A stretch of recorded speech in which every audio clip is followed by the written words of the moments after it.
cinta ada di dalam hadirat Tuhan, di antara kumpulan orang-orang percaya. Engkau hadir di tengah-tengah kami. Kami bersyukur dan kami mau mendengarkan firman-Mu. Kau berbicara kepada setiap kami di hari ini, hari yang sangat spesial, di minggu terakhir di tahun 2025 ini. Terima kasih Bapa. Di dalam nama Yesus kami siap mendengar firman-Mu. Semua roh jahat, kuasa kegelapan yang berusaha mengganggu kami, berusaha mencuri kebenaran firman Tuhan dari hati dan pikiran kami, kami ikat, kami tolak, kami usir di dalam nama Yesus. Dan kami minta damai sejahtera Tuhan yang melampaui segala akal, memenuhi hati, pikiran, dan perasaan kami semua di dalam Kristus Yesus Tuhan. Haleluya. Amin. Silakan duduk Bapak Ibu yang kasih dalam Tuhan.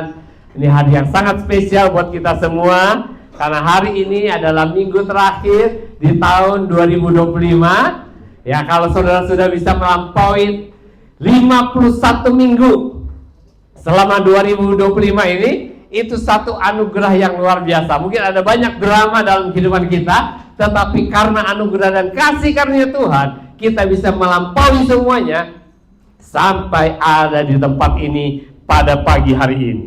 Dan hari ini saya akan bacakan satu ayat saja untuk kita semua dari Matius 11 ayat yang ke-28. Ayat yang sudah tidak asing, saya percaya setiap kita sudah sering mendengarkan ayat ini. Matius 11 ayat 28. Marilah kepadaku semua yang letih lesu dan berbeban berat, aku akan memberikan kelegaan kepadamu. Sekali lagi, marilah kepadaku semua yang letih lesu dan berbeban berat, aku akan memberikan kelegaan kepadamu. Ada di antara saudara yang tidak pernah terima undangan? Saya percaya setiap kita pernah terima undangan ya. Entah itu undangan rapat, entah itu undangan pesta pernikahan, entah itu undangan ulang tahun, pindah rumah, undangan apa saja. Ada flyer, ada undangan tertulis, semuanya kita pernah terima undangan. Dan kalau kita terima undangan, saya percaya tidak semua undangan akan kita penuhi. Kita akan pikir mana yang akan kita datangi, mana yang tidak. Betul nggak? Karena setiap undangan itu pasti ada syaratnya ya. Kita kalau terima undangan, kita pernah pikir kita ini perlu datang atau tidak ya. Harus datang atau tidak. Kalau nggak datang gimana kira-kira ya. Terus kalau datang harus siapin kado nggak ya? Atau siapin angpau nggak ya? Betul kan?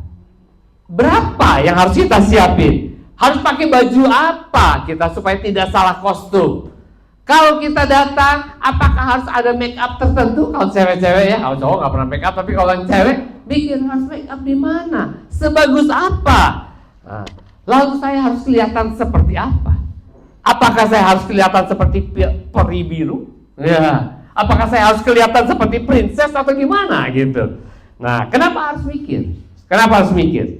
Karena dari setiap undangan biasanya selalu ada syarat dan ketentuan berlaku. Betul nggak?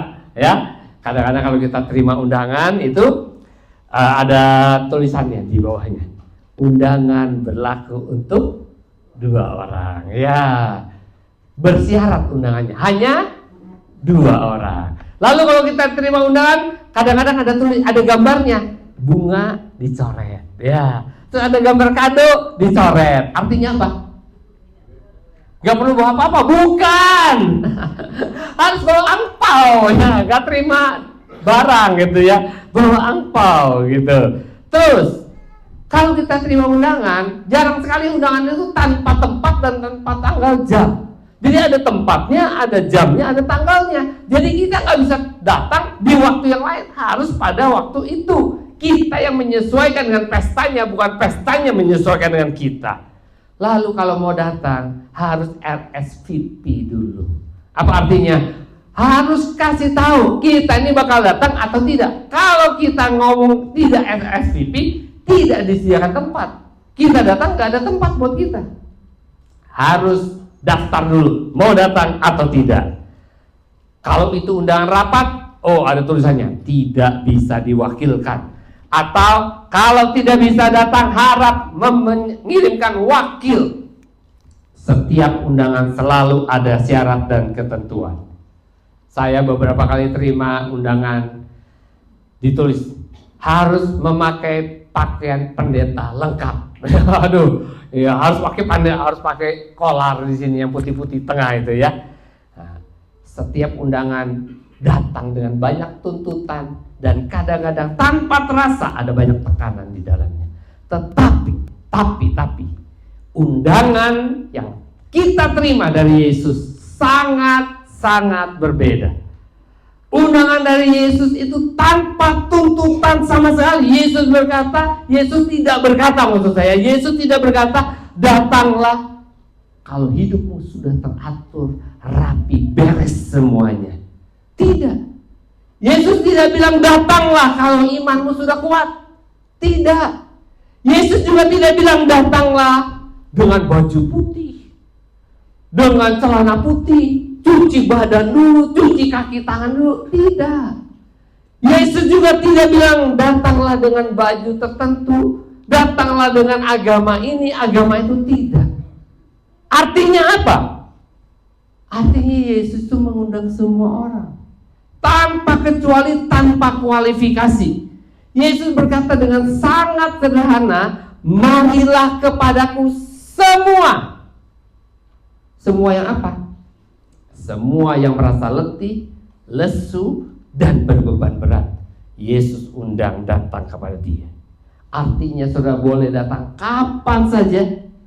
Bagaimanapun keadaan saudara boleh datang. Saudara boleh datang apa adanya.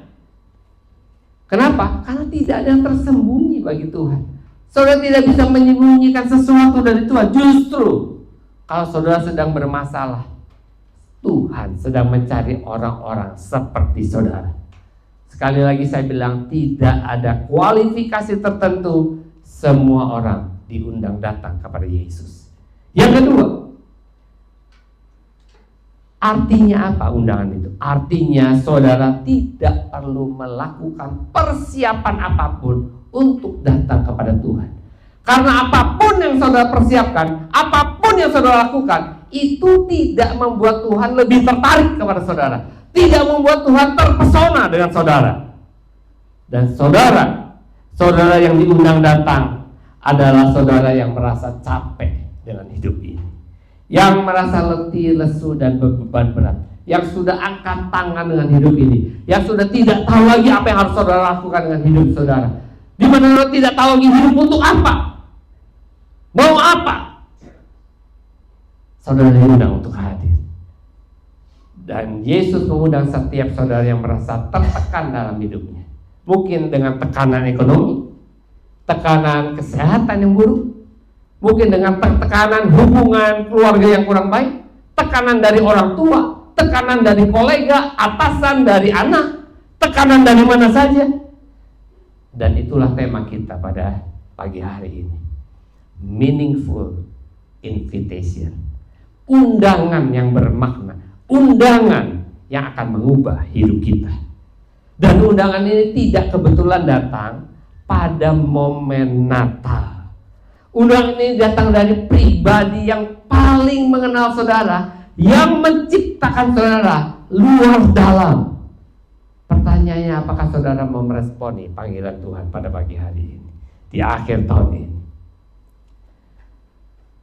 Saudara, Natal itu ada bukan karena kita manusia mencari Tuhan. Bukan. Natal itu ada karena Tuhan, karena inisiatif Tuhan datang mencari manusia yang berdosa, mencari saudara dan saya yang berdosa.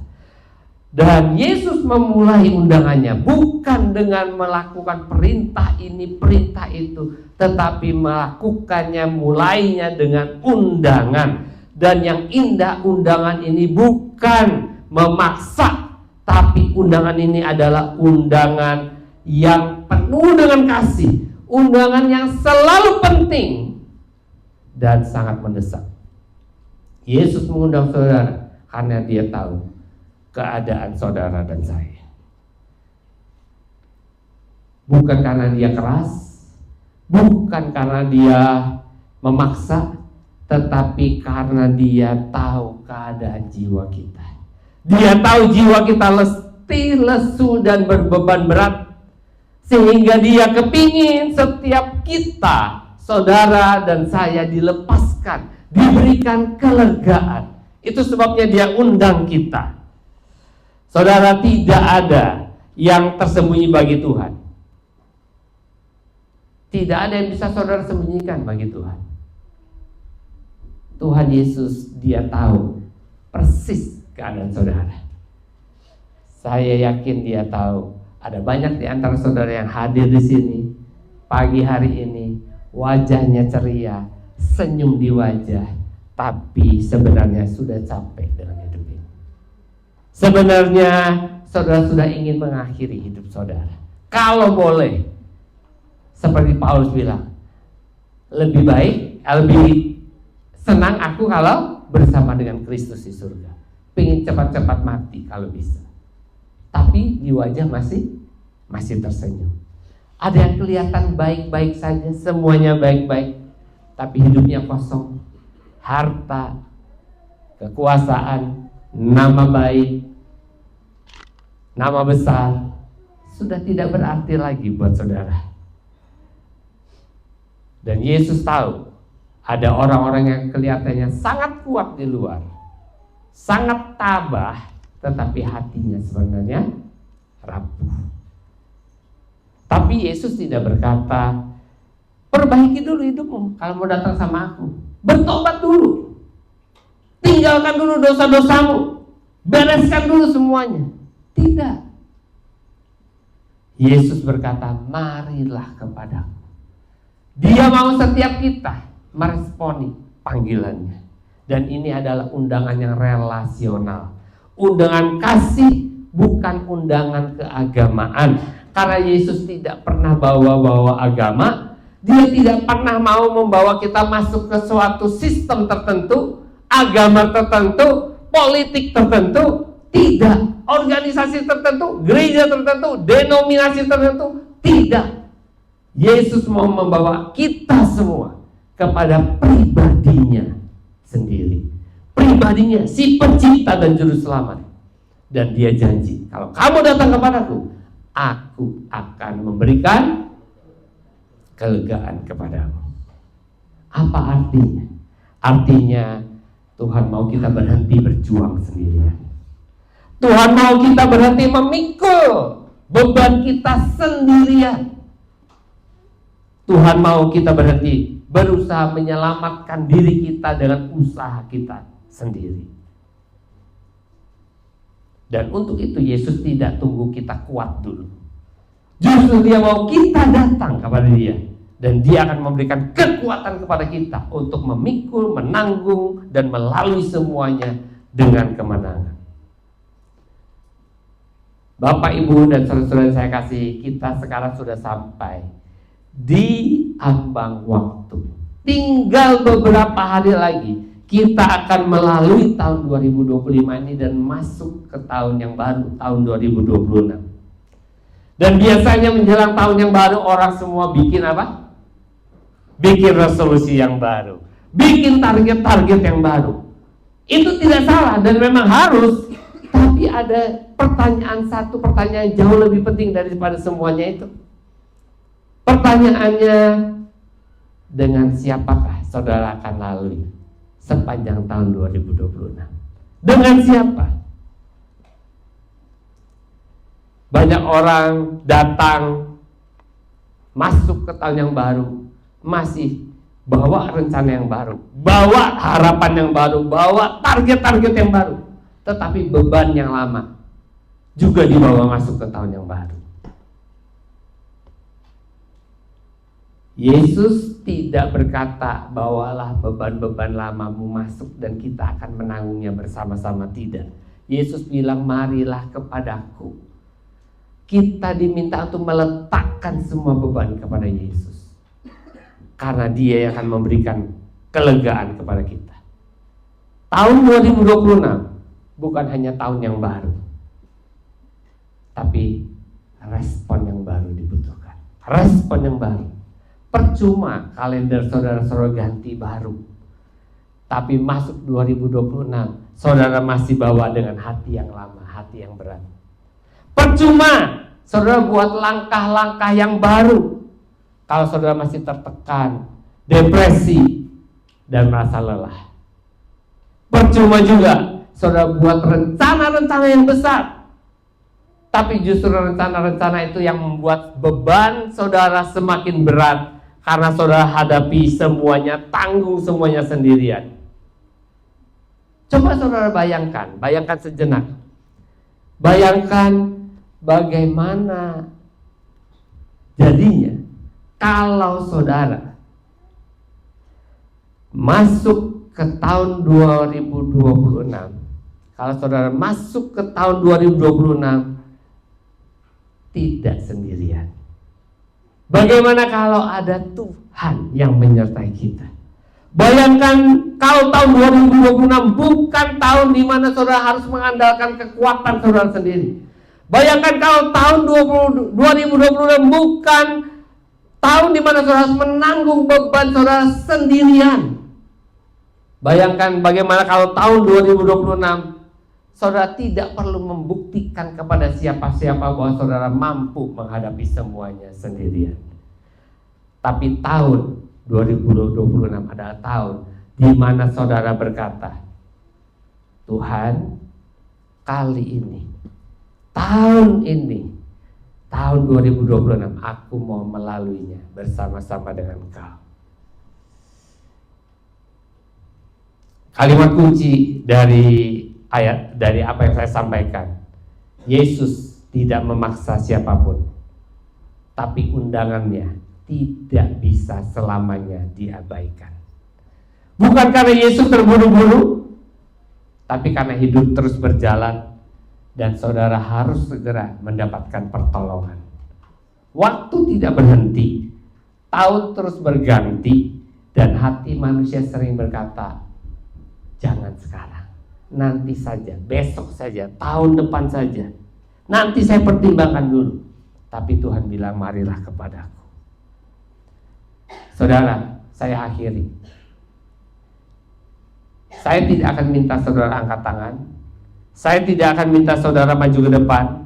Tapi jika hari ini menjelang tahun 2026 ini, di dalam hati saudara berkata, saya sudah lelah menghadapi dan menjalani hidup ini sendirian dengan kekuatan saya ingin mengalami kelegaan yang sejati, saya ingin memulai sesuatu yang baru dan melaluinya di tahun yang baru bersama dengan Tuhan. Yesus berkata, marilah datang kepadaku. Bukan besok, bukan nanti kalau sudah kuat, bukan. Tapi hari ini, pagi ini, kasih Tuhan selalu memberikan kesempatan sekarang. Di tempat duduk saudara, bukalah hati saudara, dan mari kita berdoa bersama-sama. Tuhan Yesus, terima kasih untuk undangan-Mu yang penuh kasih. Hari ini kami datang apa adanya, dengan segala kelelahan dan beban-beban kami. Dan kami tidak ingin membawa beban yang lama ke tahun yang baru. Kami datang memenuhi undangan-Mu. Memasuki tahun 2026 kami memilih berjalan bersama-Mu, menerima kelegaan yang hanya dari Engkau saja. Dalam nama Yesus. Amin. Tuhan Yesus memberkati.